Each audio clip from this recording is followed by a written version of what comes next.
여러분 한 주간 잘 지내셨습니까? 네, 오늘은 좀 특별한 날인 것 같아요. 어, 가는 사람이 있고 온 사람이 있어요. 온 사람은 제가 밀라노에 있을 때 청년인데 오늘 한국에 와서 잠깐 예배에 같이 지금 드리고 있고 또 이제 우리 하늘자매 그쵸? 독일 프랑크푸르트로 또 가게 되어서 이따가 환송식을 하려고 합니다. 오감의 모든 일정 가운데 주님께서 언제나 함께 하실 줄로 믿습니다. 오늘 말씀 죄의 종에서 의의 종으로 여러분 인스타 많이 하시나요? 혼자? 여러분 많이 하세요? 그쵸? 저는 많이 할까요? 안 할까요? 많이 할 것 같아요? 사실은 잘 안 했어요. 왜냐하면 너무 빠지니까. 또 저만 그런 거 아니죠? 은근히 하트에 신경이 쓰여서 그거 연연하지 않으려고 뭐 그거 하트 안 하는 것도 있잖아요, 그쵸? 숫자 카운트 안 되게 하는 것도 있는데 그건 또 자존심이 허락이 안 돼서 그래서 이제 막 신경이 쓰여서 안 하는데 한편으로 보니까 또 도움이 되더라고요. 뭐 여기 그 광진구 또 팔로우 하니까 음식물 처리기 또 돈 지원해 준다고 신청하라고 이렇게 알림도 뜨고 그래서 간간히 하고 있고 또 우리 청년부 인스타 때문에 또 하고 있는데 근데 사실 제가 이렇게 인스타를 보면서 또 유튜브나 여러 가지 SNS를 좀 이렇게 보면서 느낀 것은 이것들의 사실 이것으로 인해 찾아오는 하나의 좀 아쉬움이자 우리가 좀 조심해야 될 부분이 있다는 생각이 들었어요. 그것은 바로 비교입니다. 비교. 인스타를 보면 슬픈 거를 올리기도 해요. 누구 소천하셨다 돌아가셨다 올리기도 하는데 뭐 그것 외에는 대부분 어때요? 좋은 거 위주로 올리잖아요. 좋은 거. 내가 간 곳, 그쵸? 느좋 카페 올리고 하잖아요. 그리고 또 그러면서 그 사람의 어떤 삶이 그려지잖아요. 얘 취업했구나. 그래서 이제 여유 줘서 또 여행 다니는구나. 그렇죠? 혹은 대학원 진학했구나. 랩실에서 이렇게 또 찍는 거 올리네. 그 사람의 이제 삶이 그려지잖아요. 그러면서 반대로 그 사람에 비해서 나에게 없는 것들이 보이면서 비교가 우리 안에 찾아오는 그런 모습이 있지 않을까 생각이 들었습니다. 여러분, 제가 비교의 극강일 때가 있었어요. 언제인지 아세요? 장신대 신대원 준비할 때 이제 그 해에 공부해서 시험을 보고 합격했는데 시험을 준비할 때 제 그 엑스 여친의 소식을 듣게 됐어요.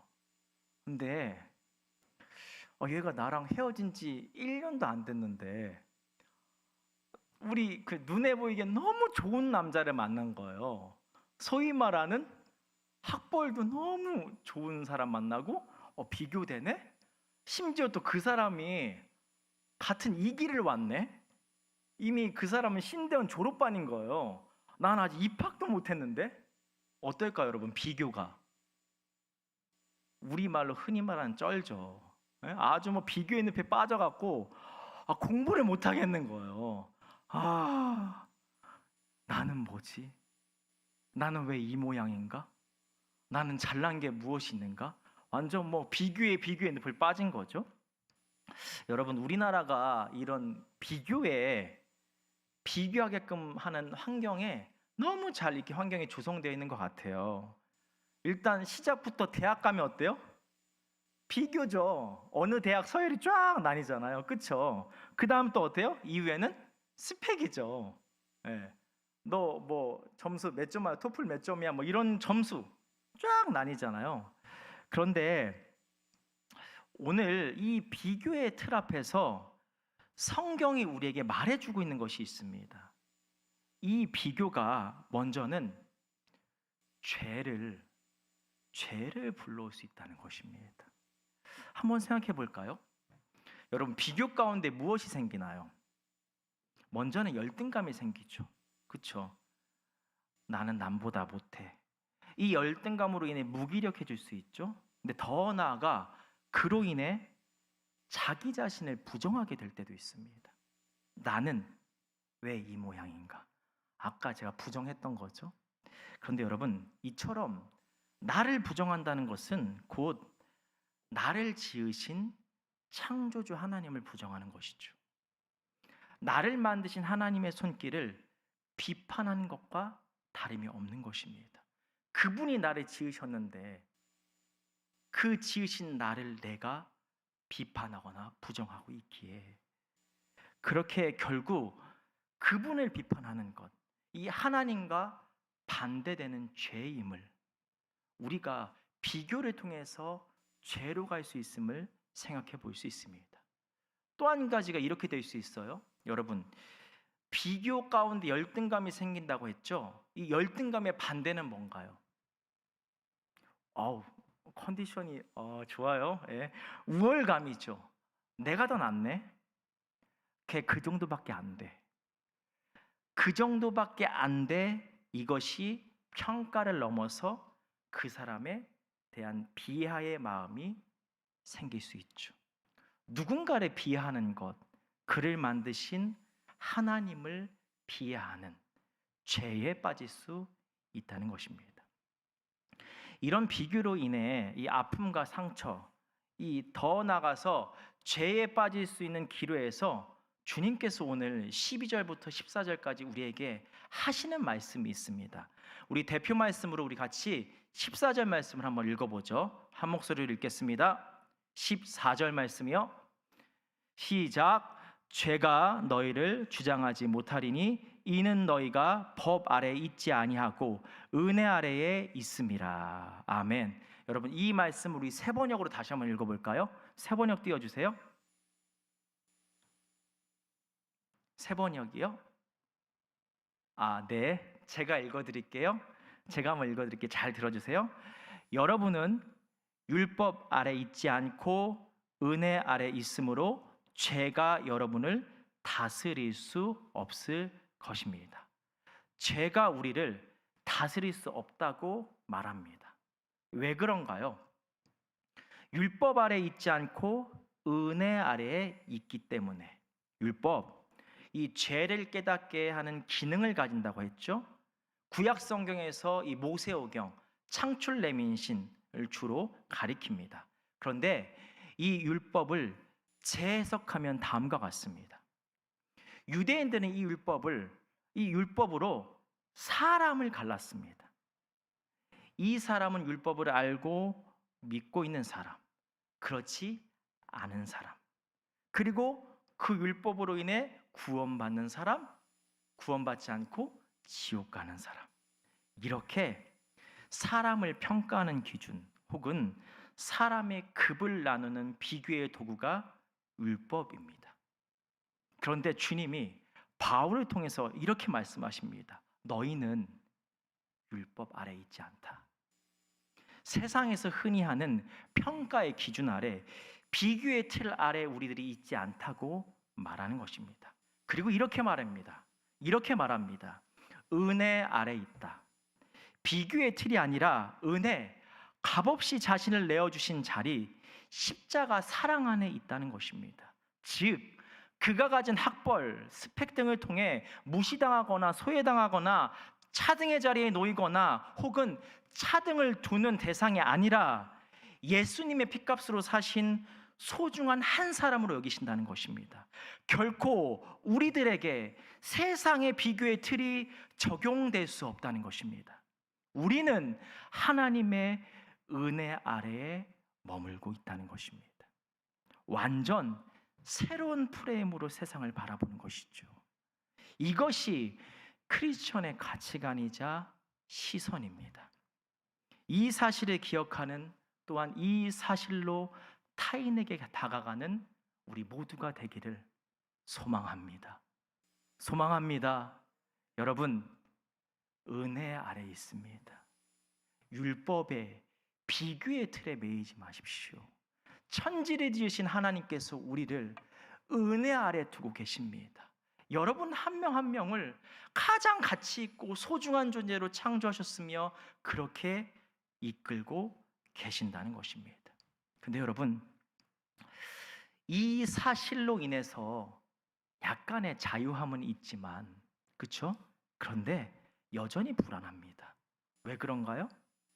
은혜 아래 있는 것, 하나님의 존귀한 사람인 건 알았는데 현실적으로 우리가 감당해야 할 우리의 미래, 우리의 인생이 있기 때문에 이 우리의 미래와 인생은 어떻게 되는 것인가?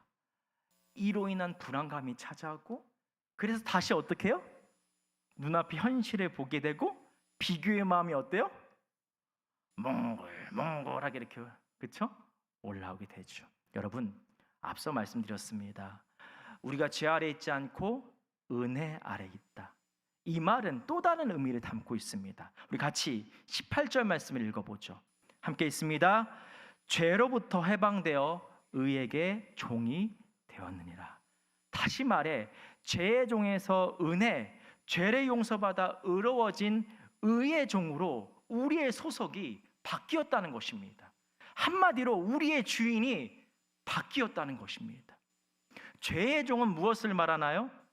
죄를 짓게 하는 사단의 종을 의미하죠. 의의 종은요, 주님의 종을 의미합니다. 그렇게 죄 사함을 받은 우리들의 주인은 이제 주님이시라는 것입니다. 천지를 지으신 주님이 내 인생을 책임져 주시는 주체가 되어서 사람이나 상황, 스펠이나 학벌들로, 이런 비교들로부터 주님이 자유케 하시며 주님이 이끄신다는 것입니다. 결국 내 미래는 세상의 비교와 그로 인한 평가를 뛰어넘어 하나님이 주관하신다는 것입니다. 여러분, 이 믿음으로 세상을 살아가야 합니다. 이 믿음이 비교로부터 진정한 자유함을 줍니다.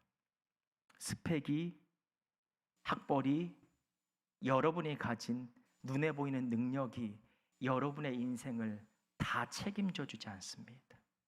그런데 하나님이 주인 되시고 하나님은 온 우주 만물의 창조주이시며 주인이시기에 여러분을 그분이 책임져 주시며 온전히 책임지어져 가실 것입니다.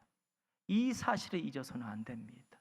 이 고백이 우리의 마음에 넘칠 때 비교로부터 자유해집니다. 여러분, 제가 비교가 쩔었다고 얘기했죠. 그렇죠? 비교가 그때로 끝났을까요?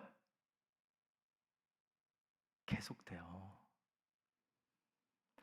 나보다 스펙이 더 좋고 학벌이 더 좋은 사람, 그 사람과 대비해서 비교가 계속되는 거예요. 내 인생에서. 근데 여러분, 제가 귀한 경험을 했습니다.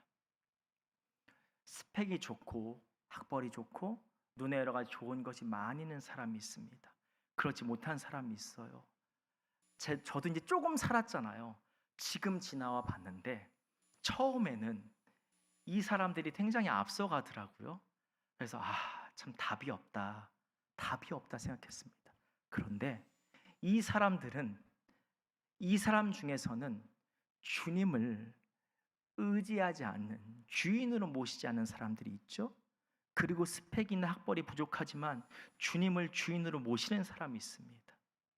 여러분, 점점 격차가 좁혀지더라고요. 이것을 어떻게 해석했냐면요, 하나님이 그 주변의 사람들에게 감동을 주시더라고요. 하나님이요, 생각지도 않은 상황을 여시더라고요. 나를 믿으니까 정말 하나님이 이끄시는 것을 보고 경험케 하시더라고요. 그것을 딱 한 번 경험하니까 어떻게 되는지 아십니까? 비교의 늪으로부터 자유해집니다. 여러분 가운데 혹시 비교의 그런 상한 마음이 있다면 나의 주인이신 하나님을 온전히 고백함으로 살아가십시오. 그 가운데 주님께서 펼쳐주시는 세상을 통해서 그 비교의 아픔이, 상처가 하나님의 일하심으로 덮여질 것입니다. 새로운 간증거리로 고백될 것입니다. 여러분, 이 사실 기억하십시오.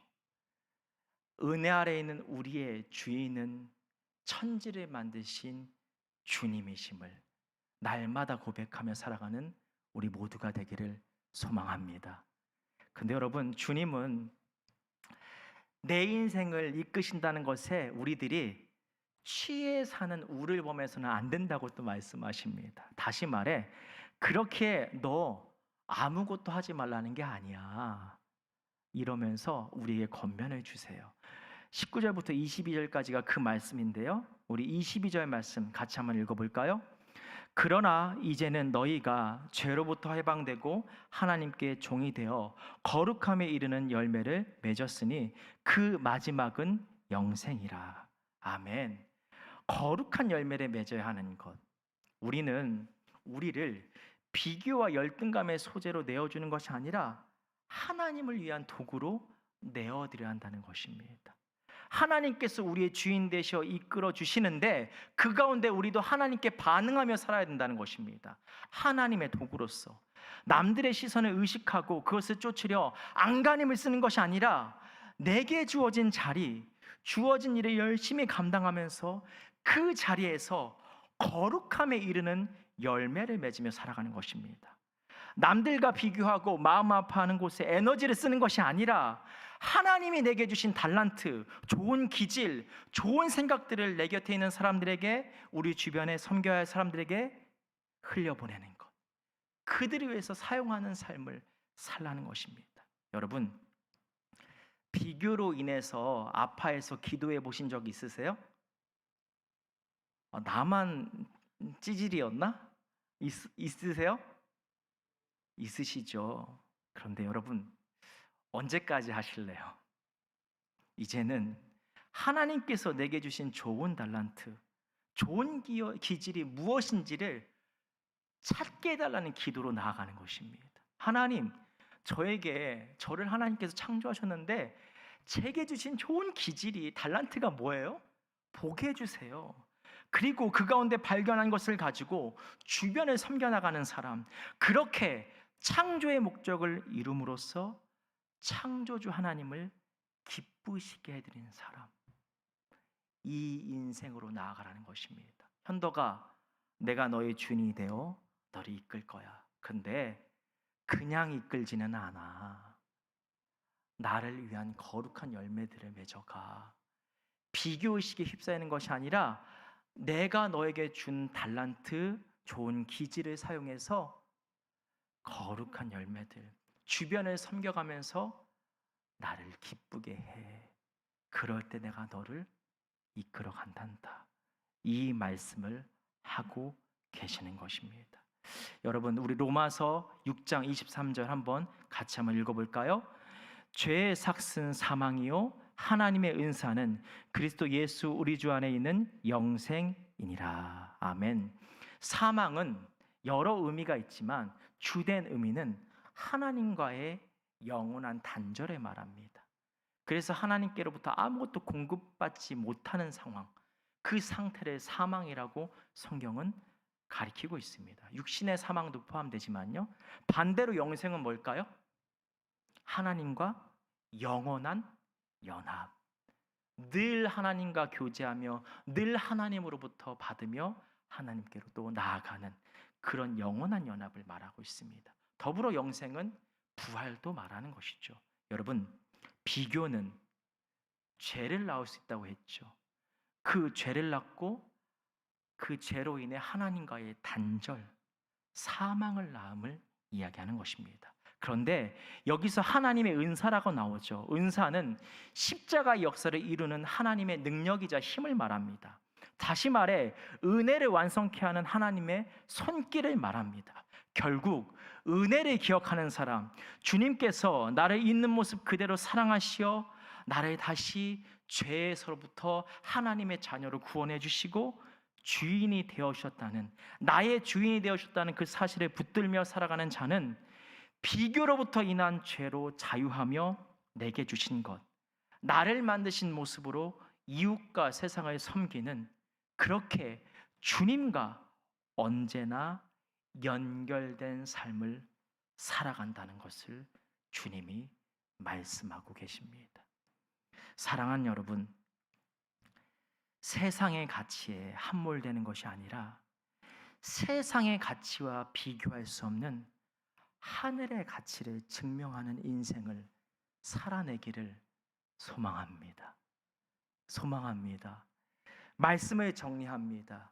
여러분, 기억하십시오. 우리는 죄 아래 있지 않습니다. 어디 아래 있나요? 은혜 아래 있습니다. 비교가 없는 우리 한 사람 한 사람을 가장 귀히 여기시며 소중히 여기시는, 그래서 십자가에 달리신, 거저 생명을 주신 은혜 아래 있습니다. 더 나아가서 이것은 무엇을 의미하나요? 우리의 인생의 주인이 누구시라고요? 주님이시라고요.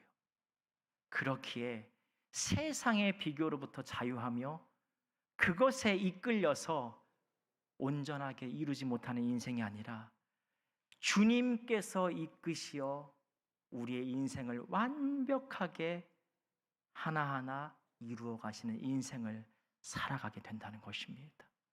이 사실을 붙들며 비교의 늪으로부터 자유해지는 우리 모두가 되기를 소망합니다. 더 나아가 이렇게 우리를 이끄시는 주님 앞에 내게 주신 것, 나를 아름답게 만드신 그 나의 달란트, 나의 기질을 가지고 이웃과 주변을 섬기며 거룩한 열매를 맺어가며 하나님의 창조의 목적을 이루고 그렇게 하나님의 기쁘시게 해드리는 우리 모두가 되기를 축원합니다.